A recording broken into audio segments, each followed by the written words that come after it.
This is WBSM On Demand. Good morning. Good morning. Happy Thanksgiving week, right? So, little housekeeping. The segment with the mayor on Wednesday will happen on Tuesday. So, really appreciate the mayor because I won't be here on Wednesday. So, don't be worried. I won't be here Wednesday, Thursday, or Friday. So, I'll be fine. Don't worry about it. But I do appreciate it. People reach out when I'm not here, and there's good reason for that. But I will not be here Wednesday, obviously Thursday, and Friday. So I will be back, God willing, Monday. The mayor's segment has been moved to Tuesday at my request. And I'm glad. I appreciate the mayor's flexibility on that, right? So, also on Tuesday, I will have the fire chief, okay? The police chief.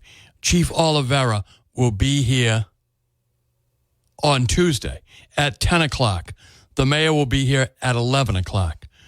I didn't know when I set it up that it was going to end up being that way because it wasn't until over the weekend I realized I wasn't going to be here on Wednesday, and so we started scrambling, and the mayor's staff was very accommodating, as the mayor was as well. So I do appreciate that. It's kind of open phones for the first hour, 508-996-0500. That's how you can get on the air. Let's start the week off right, I think. Good morning. How are you? Thanks for calling. Morning, Chris McCarthy. What's happening, Mike Jansen? You know I ran for mayor last time, right? Yes, sir. Not too many people knew that. But on my cable access, a film that I made, I predicted everything that was about to transpire. We have this past year, fiscal year 2024, we had a $516 million operating budget with $284 million in revenue. I still think we have under $300 million in revenue. And we don't get any help anymore from the federal government like we did during COVID. So I don't know how you do this, but now the mayor's asking for, now, according to let me go back one step. According to the state office of well, you're supposed to have, the state requires every city and town to have 10% of its operating budget held in reserve. Okay. So that means the city of New Bedford should have $51.5 million held in reserve. We don't have any money in reserve. Now the mayor's asking for $11 million because there's a shortfall. Of course there's a shortfall. You can't keep spending money you don't have. And the previous term that he had, we had $152 million increase to the operating budget with revenue losses. Now, I pointed this out. People didn't pay attention. So you can't keep going to the homeowners, the taxpayers, and the business people to foot your bill. You just can't do it. It's not sustainable to keep going to the poor people of this city. And believe me, there are a lot of struggling people that own property in this city. Not all these properties are owned by landlords, you know what I mean? Correct. So these people are struggling just to get by. And now this mayor has to be brought to task because he's allowed this to happen. He's been there how many years now? I think 12. Yeah. 13. Anyways, the fact is, this practice, hiring people from out of town for these cushy jobs that pay over $100 million. $100,000. And with a lifetime, with pensions. this has got to stop. And giving waivers to these people, his friends from God knows where they're from. A lot of them from Dartmouth, a lot of them from other places. But you got to stop this. And when this is the first time in the history of the city of New Bedford that we've had less police and fire than Fall River. So the jobs that should be here aren't here anymore because of his inability to see the financial crisis in front of him. He can't see it. It just goes to show you not everybody who graduates from Harvard has any idea about finances. That's for damn sure. This needs to be addressed. Once again, we don't have the $51 million that the Department of Revenue says that we're supposed to have held in reserve. And now he's asking for $11 million, and that's just this year. I mean, what's going to happen in the future years when a different mayor gets in after this term? And I'll make a prediction. Okay. In this upcoming election, there will be an election for mayor. Really? There will be, yeah. He's gonna. He can't. You know how bad this looks for the city to have to go to the taxpayer and ask for $11 million because you didn't run your city properly. So, Mike, how do you feel about the fact that the city council passed on the recall so far, and the term's going to come to an end? You know, they'll be into the next year before we know it. How do you feel about that? Because I think it should be on the mayor's office, the recall. I'm not really worried about any individual city councilor. You know, they have no real power. I mean, I'm not saying that to insult them, but it's true. No, but because look, we're in a housing crisis here. People can't afford their rents. And he vetoes rent control. Not that I'm a left-wing radical. Yeah, but you know that rent control would have led to less housing development in New Bedford, so it would have exasperated the problem. Here's the thing. I don't believe that. I don't believe that. People cannot afford their rents to jump from $600 to $800 to $1,800. And that's what's happened under this mayor. He's allowed this to happen because you know as well as I do, when taxes go up, so do rents. Oh, that's absolutely true, Michael. I get that. Okay, well, but you're telling me that I could take it to the bank that there's going to be a mayor's race next time it's up? No, before then. Next time it's up is in 3 years. Right. I'm saying the next municipal election. Yeah, I know. I get it. The next municipal election, there'll be a... Yeah, that's next year, a year. Yes. Less than a year from now. Yeah, nobody paid attention. If you go on the archives of for cable access for last year, I told everybody this was going to happen. What do you do? Just put in Mike Jansen into the search engine, you think? Into the archives, yeah. Okay. Mike Jansen for mayor, and it'll come up. I'm pretty sure it will. But I've been predicting this, running for city council over the years, running for mayor, that we have to watch the way we spend the taxpayers' money.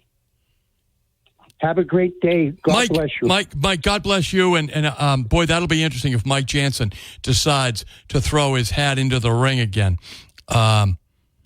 I always liked Mike Jansen. He doesn't always like me, but I've always respected Mike Jansen. I think he's the and he's a great golfer too. He's a great golfer. 508-996-0500. That's what they said about Eisenhower too, right? And he wasn't a bad president. He was a good golfer. Downtown New Bedford is the place to shop for the holidays, right? Get your Christmas gifts at local stores you can trust. There's no finer local store, really, than Carter's Clothing and Footwear. You know, they've been outfitting the South Coast since 1947, owned and operated by the same family for 77 years, right? Covering all your work and casual needs. The largest area supply of top name brands at prices, really, you can't beat them, okay? On holidays, they have extended hours. They're open 7 days a week. Right downtown New Bedford and Fall River. Plymouth Ave in Fall River. William Street. It's an iconic store in downtown New Bedford. William Street. Free parking at both locations. They'll get you in, they'll get you out. I was talking to Scott Lang over the weekend. This is where the Lang family does a lot of their shopping. You know what's great about Carter's Clothing and Footwears? You may not know what your loved ones want, but you know they have it at Carter's. And if they don't have it, they don't need it anyway. That's what Scott Lang says. And you can trust them with your money. You can buy a gift card there. It'll be around 77 years. They offer all kinds of great brands. If Carter's doesn't have it, you and your family don't need it. Take a break. We'll be right back. Welcome back to the program. I'm Chris McCarthy and want to point you in the direction of Shooting Supply. Head over to Shooting Supply right now. They have over 200 Smith & Wesson revolvers in stock. They all come with a $150 rebate from Smith & Wesson, making them as low as $399 after rebate. Save with a $100 rebate on Colt revolvers. Stock up on ammo at the lowest prices of the year. Plus, Shooting Supply's Black Friday sale is so big, there's really no way it could be done in just one day.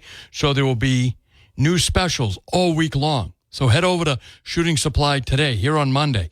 Sign up for their preferred email list to be one of the first to find out about every one of their daily specials. Get more at shootingsupply.com. They're located on Westport, right out there on Route 6 in Westport. Shooting Supply, great sponsor of the program, great friend of the Second Amendment. So I was reading over the weekend. Listen how sad this is. Preparing for the upcoming tax classification meeting, you guys in New Bedford have seen a growth, 3.6 million, a little more than 3.6 million in growth. So new growth is added to the levy limit. Okay. So I don't know whether that's commercial growth or residential growth. It's probably a mixture of the two. But hopefully you folks are as interested in Prop 2.5 and tax levies and all of that, at this point, arcane information, but it really is what goes on your tax bill, right? So the city council is going to set the tax rate. Now, it is based on the mayor's budget and the amount of spending the city council agrees to. That has to be raised, right? It has to be raised. And the city council sets the tax rate. So if you wonder now why all year long I've been quizzing the city council on their philosophy and watching these meetings seems like all the time, right? You've got to be vigilant. Well, I know that many of you don't have the time, and I'm not even sure I have the time, but I find it, I make it so that you don't have to. And I bring you that information. Now, cities and towns require tax revenue to run. That's no major announcement, right? You know that. You have to raise revenue. And as a citizen, you have to pay your taxes. It's just the way it is, right? It's the price of civilization. We all like police protection. We all like 911 when we call it to be there in a timely manner. In New Bedford, the majority of your school budget is met by the state government, which again, you pay income taxes and you pay the sales taxes. So you're paying those taxes as well. So it's nice you get that percentage back to the city of New Bedford. You get a much higher from the revenue split from the state than even Fairhaven or Dartmouth gets, but they seem to do all right too. But the day-to-day operations of the city primarily are paid by the amount of small businesses you have and big businesses that you have and homeowners, right? So Mike Jansen is a taxpayer. Sean Oliver, Linda Morad, the majority of your city council are property owners. So, and then John Mitchell obviously pays a big tax bill. He's got a beautiful house there in Ward 5. And so he pays a big tax bill as well. But the decision is coming up real quickly on what the tax rate is going to be. So what happens is, because you have a split tax rate in New Bedford, they can go up on the businesses or they can go up on the residents. If you see what's happening in Boston, she's getting the Governor Wu, Mayor Wu, forgive me, Mayor Wu, brought to you by the Chinese Progressive Association. Mayor Wu is asking the legislature, at least she was earlier in the session, to give her a special dispensation, hardly a papal dispensation, although the Pope may give it to you, to raise taxes on the businesses above and beyond state limits, because she wants to spend money. She doesn't want to charge the voting population, because most of the businesses, I would think, in Boston today are owned by people who live in the suburbs. Sherburne, Wellesley, right? The North Shore. I know my cousin at one point, well, a couple of my cousins actually, have had businesses or law firms, which is a business, in the city of Boston. But one of them lived in Boston proper, but the others lived out in the suburbs. So they couldn't vote in Boston, right? But you could raise their taxes. So what Mayor Wu is looking to do is to raise the tax rate on businesses above the state limit. Now, she may have worked something out. There was a negotiation, real insider deal, right, between the Chamber of Commerce, and they're very powerful up there in Boston. But she wanted to avoid the voters' wrath, so she's raising rates, trying to anyway, to raise them so high on the businesses. Now, in Boston, the businesses, there's so many up there, the tax rate on residential property, I had to read this twice. It's around $10 on the thousand. $10 on the thousand. If you own a house in West Roxbury or Roslindale, Southie, I'm just thinking of the North End, some of the really nice neighborhoods, right? A condominium in the downtown bit, right? You only pay $10 on the thousand. I think it's $10.61, I believe, is the actual residential tax rate in Boston. Now, for those of you who are homeowners and taxpayers, anywhere in the sound of my voice, that sounds like a great deal. It really sounds like a really great deal. $10.61, that's a great deal. 508-996-0500. That's in Boston. That's because they have such a marvelous commercial tax rate. Right? They're able to spread it around. You folks in New Bedford used to have an incredible. Now look, you still have a tax levy of around $174 million.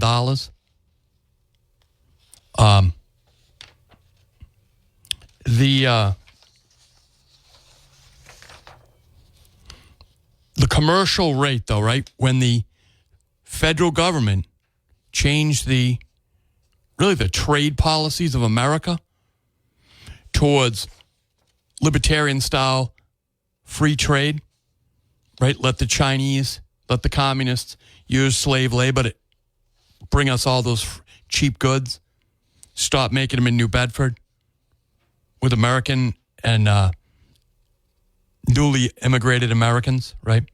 When all that ended, your tax base collapsed as well. That's the problem. So, John Mitchell happens to be the guy there. And look, John is a tax and spend Democrat, but he's proud of it. He's got needs for his city, and he has to pay for them. But a lot of this has to do with, and I'm not blaming the federal government to shift the blame. I'm just giving you the facts, and I know that many of you understand this.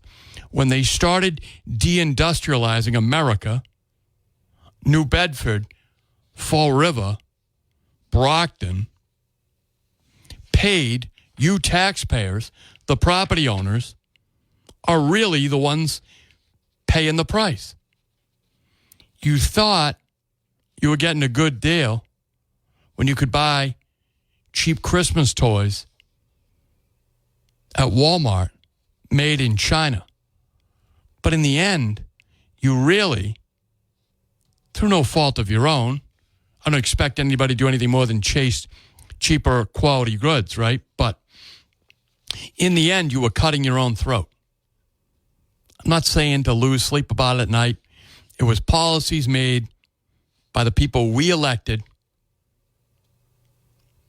and we reaped to some degree the benefits, right? Fortunately, I think America has woken up.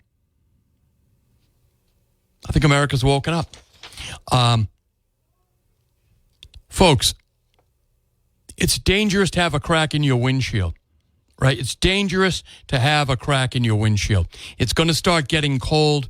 These days where the temperature fluctuates, that doesn't help either. That's dangerous too. So before you know it, it's going to be raining and freezing, snowing and freezing.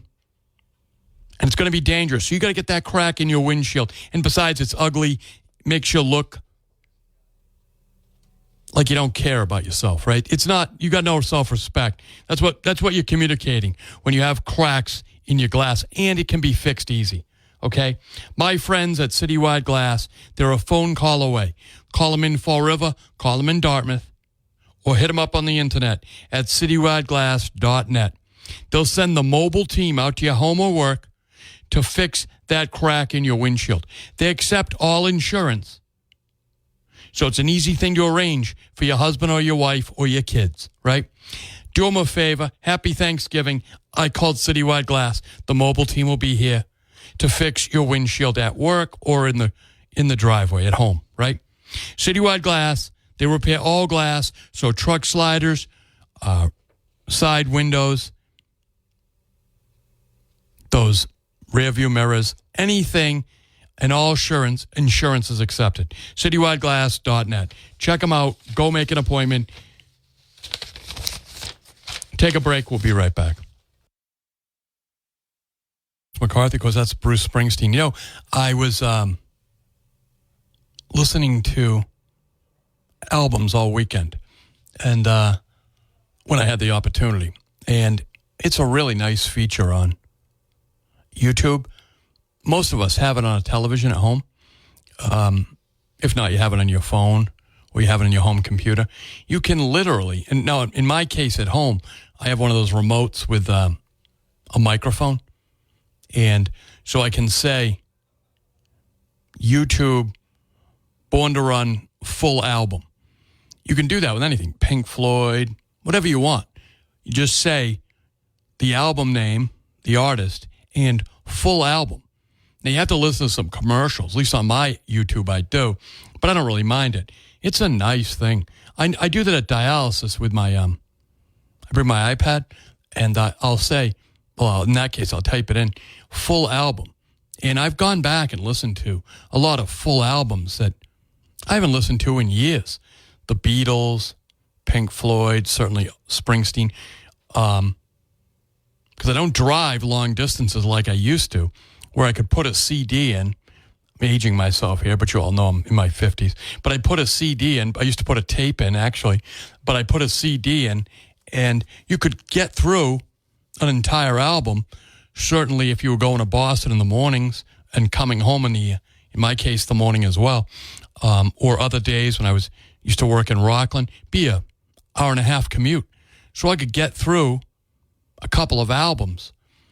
And now I'm at dialysis, so I do it there. But it's nice at home, where I know a lot of you spend some time, right, to just sit back and listen to full albums. It's really, really it's relaxing, and it's brings back memories, right? I think songs and smell trigger memories. So, want to point out that Mac Auto Sales is a great sponsor of mine. Again, we've got to prepare for the winter. We've got to prepare properly. So head over to Mac Auto Sales. They'll get your car winterized. You really need to do that. It's a great way to beat inflation, to lengthen the life of your car, is to get it ready for the changing seasons. In this case, winterize your car. 188 Rivet Street, New Bedford. Give them a call, 508-565-6221. Mac Auto Sales is open weekdays 9 to 5. They specialize in servicing foreign automobiles. So if you have a foreign automobile, you're in good hands with Mac Auto Sales. If it's time to get another car, a new-to-you car, they have great quality used cars at Mac Auto Sales for sale. They also have aftermarket accessories as well. Mac Auto Sales. So the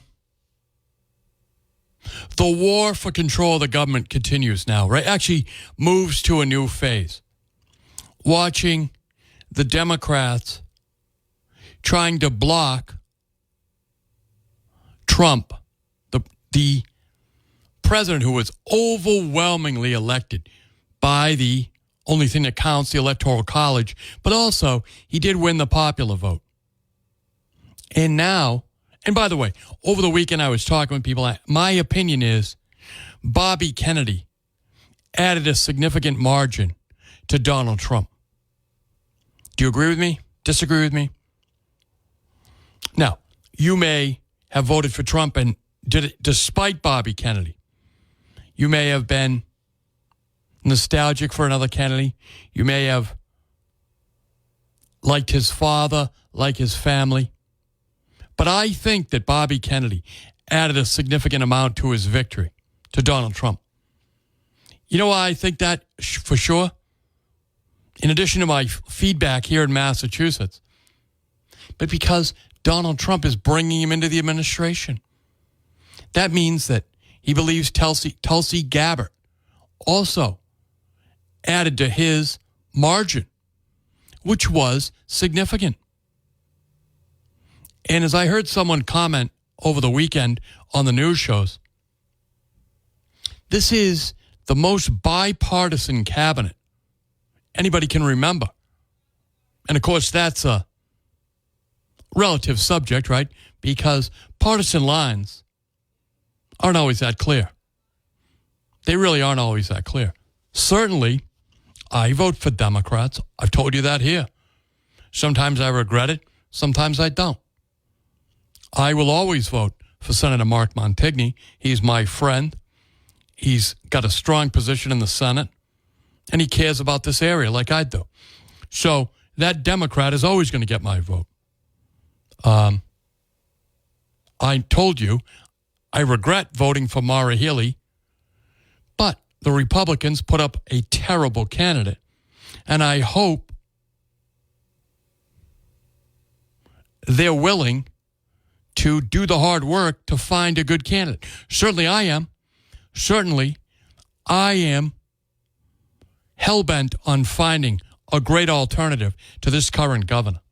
Folks, have you seen the report issued by the Healey administration, a special task force? that was helmed by Lieutenant Governor Driscoll, who I think is very sharp and real. She comes from local government. She was in Chelsea during receivership, and she's been the Salem mayor. I think she was a city councilor, perhaps, but she comes out of municipal government, city government, Salem, Chelsea. So I think Driscoll has very good information, right? Very good experience. I think the former Attorney General, Maura Healey, has no idea what she's doing. In other words, she reminds me of a lot of the bright liberal kids I ran into in college who they could tell you all kinds of theories and social justice things, but they've never been in the real world. Well, here we are in the real world. And the numbers don't work.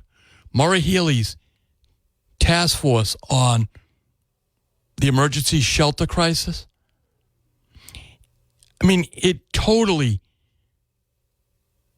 points blame in a lot of directions, but none at her and none really at the legislature. She has planning on to spend billions of dollars. There were earned, paid by the taxpayers of Massachusetts and put away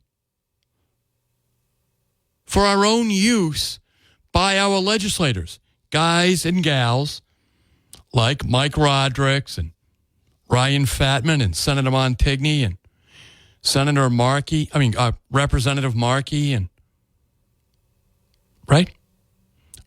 God rest her soul. Representative from Wareham. All kinds of people. Charlie Baker worked with Mike Rodrigues and the other Democrats up there on Beacon Hill to put away money. Billions was put away. And she chewed through it, handing it out to the illegal aliens and to her hand-selected cronies who run these shelters. I mean, it's absolutely outrageous. 508-996-05. She's got to go. Good morning. Thanks for holding. Good morning, Chris. How are you? I'm not bad. How are you doing? Thanksgiving week. Gotta love it, right? I do. I do. It's one of those weeks when no matter what you're doing for work, every day you're thinking, oh, Thanksgiving, the turkey, the family. It's a good week. But, I agree with you that RFK Jr. and Tulsi Gabbard and Elon Musk and Vivek and, this coalition pulled together around Trump, and it legitimized Trump even more because you get these again, it's like a podcast. It's independent people having conversations and validating what people really feel. And that made it easier for people to vote for Trump because it's not just the wacky Trump and the dangerous Trump and the Hitler Trump that you see on MSNBC, but it's kind of hard to argue with the comments coming from Elon Musk, who's a genius, made a rocket, to make the rocket land. But they're going after Tulsi Gabbard on the news is trying to do what they used to do, which is sow seeds of doubt and worse, just flat out lie. So ABC had this woman, Rachel Brannaman. I don't know if you heard of her, but she's the executive director of the Modern Military Association of America. When you look at what the Modern Military Association of America is, it is the DEI wing of this organization that's trying to push all these, DEI efforts into the military. And she basically came out and just said, yeah, Tulsi Gabbard, from what we can see, she's definitely a part of the Putin regime. That's unbelievable. Listen, yeah, and she's a lieutenant colonel. Right. She has secret status, right? So what it takes. You were in the military. My dad had a secret status working at Naval Underwater Systems Center in Newport. You know what it takes to get that status? They go around your neighborhood. The FBI goes into your underwear drawer like they did with Melania. Well, maybe not quite the same, but they try to figure out who you are and what your motivations are. She wouldn't be able to maintain that status if they really thought that she was a puppet of Putin, you know? Oh, it's a horrible smear. Right. Well, let me leave you with this. So you were talking about the Electoral College. Yes. So the 2020 census, now they're reporting that the 2020 census in many red states was undercounted. And 2020 was before there was a mass movement of people, but now there's a significantly mass movement of people in the last 3 to 4 years. So they're projecting on the 2030 census that if they can count it legitimately, that there probably won't be a blue wall for the Democrats anymore. California, New York, New England are losing a lot of people for southern states. Sounds like Texas is one of the ones that's going to grow the most. It's going to take a lot of California, people, and then places like Montana and Idaho are taking people from California. But I think that things are going to change pretty radically on the Electoral College front. If anything, it's going to lean a lot more towards red, and that may be a real problem for Democrats, ever getting a presidential candidate if it goes the way it looks like it's going. Well, that certainly wasn't their plan, though, was it? Well, I think that's part of why the borders are open, because they really need people. Yes. Yeah. So, and it's why they're attracting them to Massachusetts. Thanks for the call, my friend. What they're doing, when you read this report by the governor's task force, chaired by Lieutenant Governor Driscoll, they don't put in there the incentives that the legislature put in there to draw more illegal aliens, literally illegal aliens, to Massachusetts. The supermajority Democrats, led by about to be former Representative Bill Strauss of Mattapoisett, he was the architect of driver's licenses for illegal aliens. Now, we're going to see if his successor, Mark Sylvia, shares the same liberal instincts, and I fear he does, as Chairman Strauss, who put illegal driver's licenses in place for illegal aliens. When we're competing for illegal aliens, where they're going to go in the country, right? Why wouldn't you go where you can drive legally? Why wouldn't you? Why would you stop in Massachusetts? Why wouldn't you stop in Massachusetts and sign up for a driver's license? They won't give it to you in New Hampshire, but they'll give it to you here in Massachusetts. And that is an incentive that was put in place by the supermajority Democrats. They created this problem, with one exception, Chris Markey. Chris Markey is one of the few Democrats, I think Turco from Winthrop and Chris Markey are the only ones who didn't vote for driver's licenses for illegal aliens. Everybody else did. Supermajority Democrats voted for it. It's terrible. It really is terrible. But that's why a couple people lost their seats. And I do believe that, I was talking with this over the weekend, if Mark Sylvia votes for himself and his future and not his district of Fairhaven and Mattapoisett and Marion and Rochester and Acushnet in the north end of New Bedford, if he votes for his liberal instincts and not for his district's wishes, he'll be a one-termer. One of the few one-termers. Him and George Rogers, one-termers. Sad but true. I don't wish anything ill on him, but I hope he votes his district. I really, really do. We'll take a break. We'll be right back. A lot of text messages, Facebook messages, people who don't call, but they Facebook message me. There is a tremendous amount of energetic support for a Mike Jansen candidacy for city council. I have to tell you, from quarters I've never heard from before, who I wouldn't have suspected. In the text message, they recognize that Michael has occasionally a delivery issue, right? but that his knowledge is very spot on. So I don't know if that translates into a tremendous amount of votes. I'm not sure. But I can tell you that if Mike Jansen qualifies for the ballot, these airways will be open to him because he understands issues, has an opinion on them, and has facts. He's not like a bumper sticker guy, right? You get a lot of these candidates, they come out and they go, well,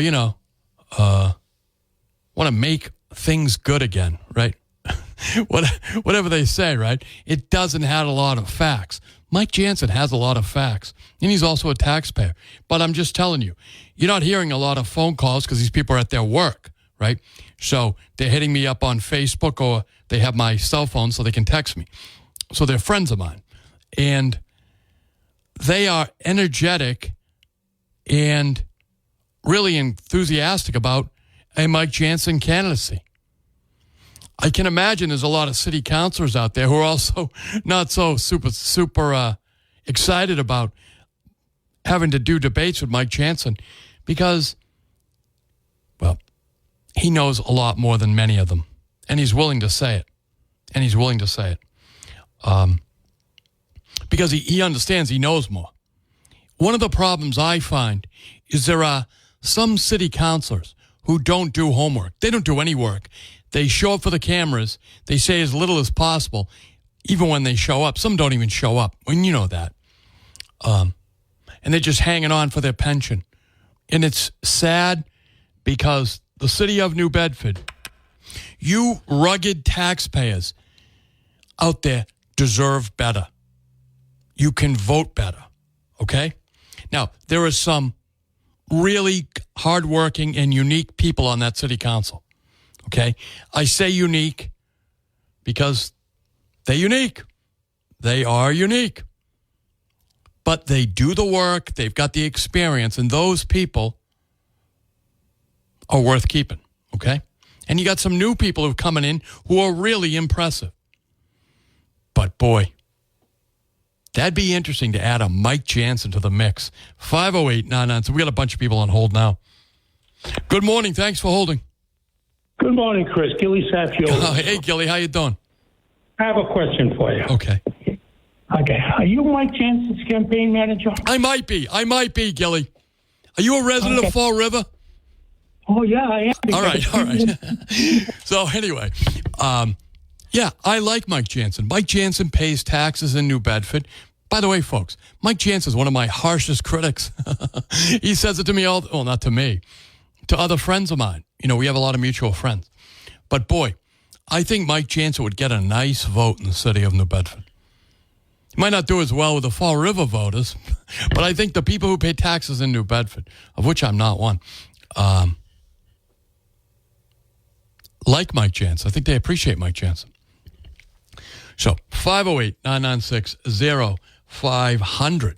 That's how you can get on the air. Folks, in the next hour, we are going to hear from former U.S. Senate candidate, the Republican nominee, John Deaton. I believe he's on a family vacation right now, but he still made time for you, his